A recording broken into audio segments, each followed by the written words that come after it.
السلام علیکم ورحمۃ اللہ وبرکاتہ۔ الحمد للہ حمدا کثیرا طیبا مبارکا فیہ، اما بعد۔ آج کا موضوع ہے کہ جو لوگ رات میں دیر میں سوتے ہیں اور صبح فجر کی نماز کو چھوڑ دیتے ہیں، وہ اس واقعے سے نصیحت حاصل کریں۔ ایک بہت بڑا طبقہ ہے جو موبائل کے چکر میں راتوں میں جگا کرتا ہے اور فجر کی نماز کو چھوڑ دیا کرتا ہے، اور اس کا معمول ہے 8 بجے 9 بجے 10 بجے سو کر اٹھنا۔ یہ ان لوگوں کے لیے ایک نصیحت آمیز واقعہ سنا رہا ہوں، غور سے سنیں۔ ایک شخص حضرت ابراہیم ابن ادہم رحمۃ اللہ علیہ سے بحث کر رہا تھا کہ برکت نام کی کوئی چیز نہیں ہوتی۔ اس بات پر بحث کر رہا تھا کہ برکت نام کی کوئی چیز نہیں ہوتی۔ آپ رحمۃ اللہ علیہ نے فرمایا، تم نے کتیا اور بکری دیکھی ہے؟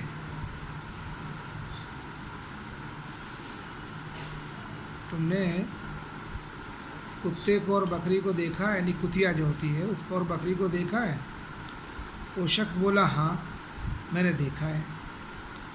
آپ نے اس شخص سے پوچھا کہ کتیا اور بکری میں زیادہ بچے کون دیتا ہے؟ کتیا اور بکری میں زیادہ بچے کون جنتا ہے؟ وہ بولا، کتیا زیادہ بچے دیتی ہے۔ آپ نے فرمایا، تمہیں بکریاں زیادہ نظر آتی ہیں یا کتے نظر آتے ہیں؟ کیا پوچھا؟ کہ تمہیں بکریاں زیادہ نظر آتی یا کتے زیادہ نظر آتے ہیں؟ وہ بولا، بکریاں زیادہ نظر آتی ہیں۔ حضرت ابراہیم نے ادہم رحمۃ اللہ فرماتے ہیں، حالانکہ بکریاں ذبح ہوتی ہیں، کروڑوں کے اعتبار سے ذبح ہوتی ہیں، اور پوری دنیا میں روزانہ کتنی بکریاں ذبح ہوتی ہوں گی کوئی اندازہ نہیں لگایا جا سکتا ہے، مگر پھر بھی کم نہیں ہوتی۔ تو کیا یہ برکت نہیں ہے؟ تو کیا یہ برکت نہیں ہے؟ اسی کا نام برکت ہے۔ اور کتے 5-6 بچے دیتی ہے کتیا، اور وہ زیادہ نظر نہیں آتے۔ بکریاں 2 بچے 3 بچے دیتی ہیں اور روزانہ ان کا گوشت کھایا جاتا ہے، لیکن اس میں برکت ہی برکت نظر آ رہی، کبھی ختم نہیں ہو رہی۔ اس لیے فرمایا کہ بکریوں کا پالنا برکت ہے، بکریوں کا پالنا برکت ہے، سمجھے؟ پھر وہ شخص بولا، ایسا کیوں ہے کہ بکریوں میں برکت ہے اور کتوں میں نہیں ہے؟ آپ فرماتے ہیں، بکریاں رات ہوتے ہی فوراً سو جاتی ہیں اور فجر سے پہلے اٹھ جاتی ہیں، اور یہی نزول رحمت کا وقت ہوتا ہے، لہٰذا ان میں برکت حاصل ہوتی ہے۔ اور کتے رات بھر بھونکتے ہیں، پھر فجر کے قریب سو جاتے ہیں، لہٰذا وہ رحمت اور برکت سے محروم ہوتے ہیں۔ تو یہ غور فکر کا مقام ہے۔ ہمارے مسلمان بھائی اور بہنیں اس واقعے سے سبق حاصل کریں، اس واقعے سے سبق حاصل کریں کہ بکری رات میں جلدی سو جاتی ہے اور صبح جلدی اٹھ جاتی ہے، اس لیے اللہ تعالیٰ نے اس میں برکت رکھی ہے۔ اور کتے رات میں بھونکتے ہیں، جگتے ہیں اور صبح کے وقت سو جاتے ہیں، اس لیے ان میں اللہ تعالیٰ نے برکت نہیں رکھی ہے۔ آج ہمارا بھی یہی حال ہے، ہم اپنی راتوں کو فضولیات میں گزارتے ہیں، لڑکے موبائل میں گزارتے ہیں، لڑکیاں موبائل میں گزارتی ہیں، جگہ کرتی ہیں، نہ انہیں سورہ واقعہ پڑھنا ہے، نہ انہیں سورہ ملک پڑھنا ہے، نہ انہیں عشاء کی نماز کا اہتمام کرنا ہے، نہ عشاء کے بعد تسبیحات پڑھنی ہے، کوئی چیز کا اہتمام نہیں، اور نہ انہیں یہ فکر کرنی کہ لاؤ میں یہ نیت کر کے جلدی سو جاؤں کہ تاکہ میں تہجد میں اٹھ سکوں. جب اللہ تعالیٰ پہلے آسمان پہ آواز لگاتا ہے کوئی ہے مجھ سے مانگنے والا جس کی میں مدد کروں، تو ہم اس وقت اٹھ کر اللہ کے آگے جو ہے روئیں، نماز پڑھ کر اللہ تعالیٰ سے مانگیں، خیر مانگیں، بھلائی مانگیں، برکت مانگیں، پوری امت کے لیے دعائیں کریں. لیکن ہم چونکہ شیطان ہم کو جو ہے گمراہ کر دیتا ہے اور ہم سب موبائل کے چکر میں پڑے رہتے ہیں، اور جو ہے یہ موبائل ہمیں جہنم میں لے کے چلا جائے گا. یہ موبائل ہمیں قبر کے عذاب سے اور موت کی سختی سے اور قیامت کے دن رسوائی سے نہیں بچا سکے گا. یہ موبائل ایک دو نہیں لاکھوں انسانوں کو جہنم میں لے کر کے جائے گا. اس لیے خدا کے واسطے مسلمان بھائی اور بہنوں سے درخواست کرتا ہوں کہ اللہ تعالیٰ سے دعا کریں کہ اللہ موبائل تیری پناہ مانگتی ہوں موبائل سے، موبائل کے شر سے.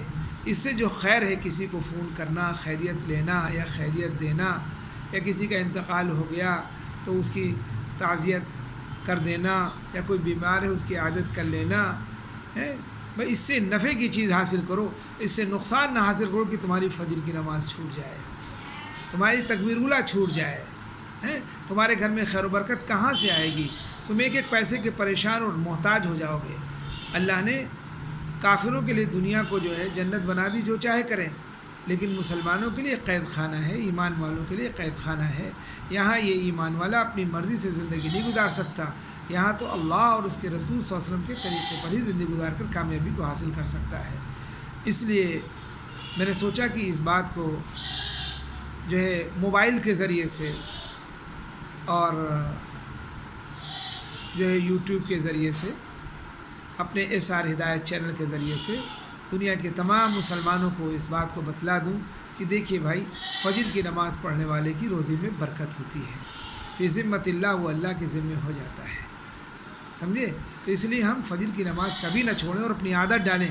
عشاء کی نماز پڑھیں، کھانا کھائیں، اور اس کے بعد تھوڑی دیر اپنا ٹہل وغیرہ لیں، اور جو ہے اپنی تسبیحات پڑھتے ہوئے گھر میں تعلیم کا حلقہ لگائیں.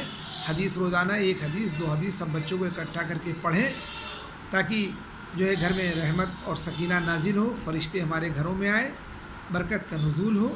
اور اس کے بعد اپنی تسبیحات کو پوری کرتے ہوئے اپنا جو ہے سنت کے مطابق سو جائیں، تاکہ اللہ تعالیٰ برکت عطا فرمائے.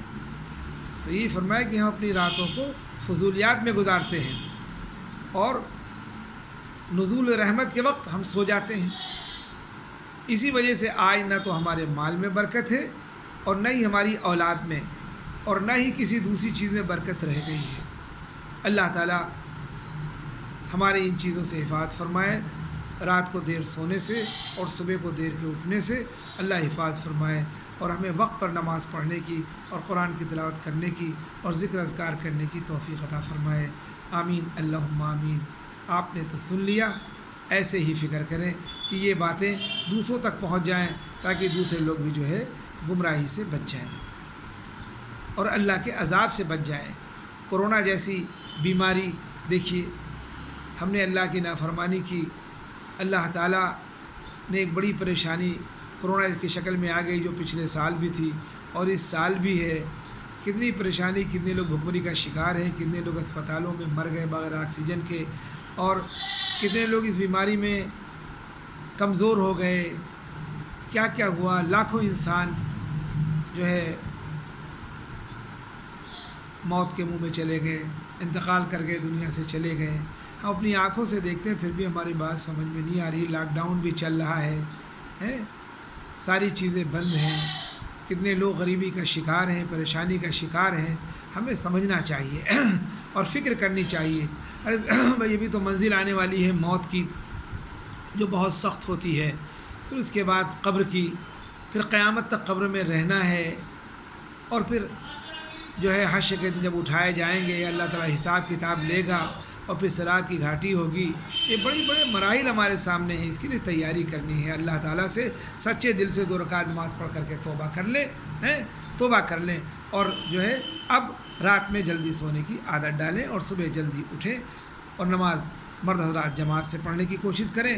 اگر کرونا کی وجہ سے ممانعت ہے تو اپنے گھروں میں وقت پر اپنے گھر کے بچوں کو ساتھ میں لے کے جماعت کر لیں، اور عورتیں بھی جو ہے وقت پر نماز کو ادا کر لیا کریں، غفلت نہ برتیں۔ عورتیں بھی گمراہی کا شکار ہیں اس موبائل کی وجہ سے، اللہ معاف کرے، اللہ معاف کرے، اللہ معاف کرے، اللہ ہدایت دے، ہمیں بھی ہدایت دے، اور آپ سب کے لیے ہدایت کے اللہ پاک فیصلے فرمائے۔ جو کچھ کہا اللہ تعالیٰ اس پر ہمیں بھی اور آپ سب کو عمل کرنے کی توفیق عطا فرمائے۔ دعاؤں میں یاد رکھیے گا، صحت کے لیے دعا کریے گا۔ اللہ حافظ، فی امان اللہ، وآخر دعوانا الحمد للہ رب العالمین۔ السلام علیکم ورحمۃ اللہ وبرکاتہ۔